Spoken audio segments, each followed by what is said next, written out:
गांव के किनारे एक पुराना कुआं था जिसे लोग खूनी कुआं कहते थे। मान्यता थी कि अमावस की रात वहां से डरावनी आवाजें आती थी। किसी ने कोशिश नहीं की कि यह पता लगाए कि वहां आखिर होता क्या है। एक बार गांव के 3 नौजवान रवि, अमित और मोहन ने चुनौती स्वीकार की। उन्होंने अमावस की रात कुएं पर जाकर सच का पता लगाने का फैसला किया। रात गहराते ही तीनों मशाल लेकर कुएं की ओर बढ़े।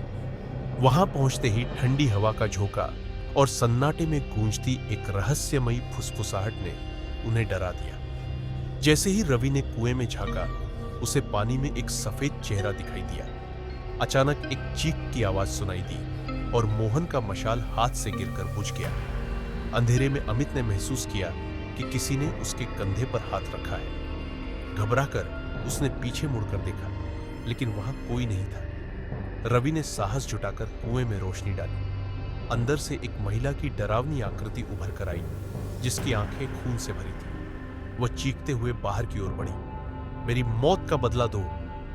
तीनों दोस्तों ने भागने की कोशिश की, लेकिन उनके पैर जैसे जमीन में जम गए। महिला ने अपनी कहानी सुनाई। सालों पहले गांव के ही कुछ लोगों ने उसे इस कुएं में धक्का देकर मार डाला था। अब हर अमावस को उसकी आत्मा अपने हत्यारों को ढूंढती है। उसने रवि को अपनी ओर खींचने की कोशिश की, लेकिन रवि ने मशाल को जोर से घुमाया और तीनों भागते हुए गांव की ओर लौटे।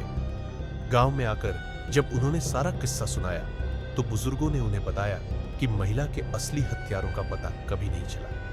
वह आत्मा अब भी न्याय की मांग में भटक रही है।